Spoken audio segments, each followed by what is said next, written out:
Well, since you're in the media hub right now, can you tell us who you're bunking with? Individuals, I would say. It doesn't seem to be any of the reporters from other organizations. The media hub that we're at is specifically volunteer people, people who have knowledge of editing software, people who have knowledge of shooting video, people who have knowledge of properly interviewing people, and they have all kind of impromptu set up a system where they're getting gobs and gobs of information from different people, from people who aren't affiliated, from local businesses. They're gathering as much information as they can. They're kind of editing it into new websites that we'll probably be able to give links to in the next couple days as we put them online. There are, it seems to be about a dozen people at the location that we're at right now, and everyone has a laptop, and everyone is working on Twitter or Facebook or on the Occupy Wall Street webpage currently. They're shouting about getting leaks constantly and coming up with new news information. There seems to be a large support and connection with this group.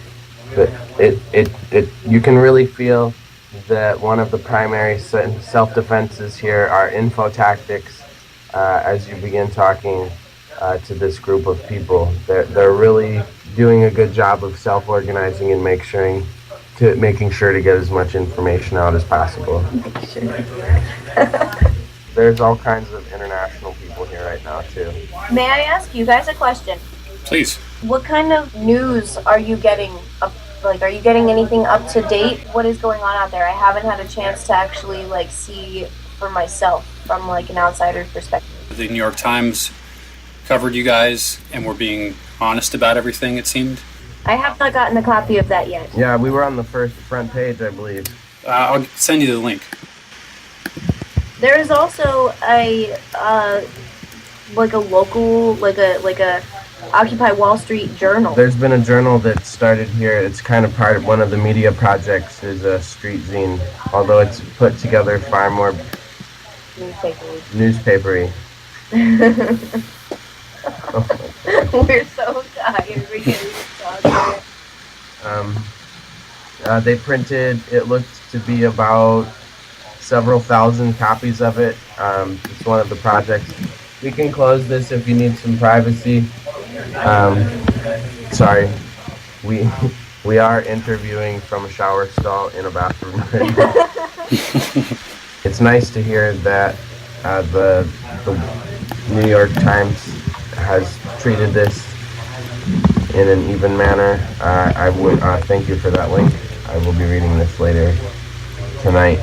Matthew, have you heard about this from other students without prompting them? Is this something that in the collegiate generation, which is a wider spectrum, but 30s and below or slightly above, are these kids aware of this going on in school? I mean, I talked to several teachers today. We were carrying the civil peacetime flag for the United States, and most people thought that I made that flag up, and I was actually educating educators on our history in some ways. Is this something you think that because of our techno-savvy generation people are picking up on, or do you think it's still kind of suppressed enough that unless you're friends with somebody who's into this kind of thing, what are your observations around the school? Are kids aware of what's going on? Are teachers aware of what's going on? It is suppressed, although I don't hang out at the hub and just get into different conversations on just random things, but yeah, there is a code of suppression. I noticed, you have a heavy code of suppression on conversation about 9/11 or something like that, or the war in Iraq being unjust, or war crimes, all those kinds of things. They become sore subjects. But this is new definitely not a sore subject, but it's suppressed. It's pretty much like hopeful that, you know, it doesn't really catch on, or that's what I sense. But then on the other hand, I sort of have so much distrust in me that I speculate, like, you know, I wonder what the agendas are underlying this on the part of other people that we can't talk to, you know, like the 1%. But yeah, but directly as an answer to that question, I don't really hear of it or see much of it, and just little rays like on the internet. But now I was just going to mention, and kind of in response to your earlier question too, and this one, Jon Stewart, when he puts something on his show, I mean, that reaches the masses pretty good. I think that, like I mentioned, Fox did too, but when Jon Stewart does it, it really just sweeps, I think. I think it's getting out there now. Yeah, well, definitely. Yeah, that's great to hear such popular voices speaking about it, wide-reaching audiences. Thank you for being there, man. I thought I should be there too. I really feel called. I thank Caleb too. I saw he was there. Just thank you for representing, and I'm interested to hear how this unfolds. Thank you. I didn't feel like I really had a choice. I really wanted to get out here and be a part of this. I've wanted to be a part of something like this for a long time, but I've been just kind of waiting. And when we heard that it was happening, it took me about, well, yeah, it took us about a couple days to put everything together. We didn't have any money, so we had to rely on rides for other people. I'm borrowing things from my little brother to help keep us dry.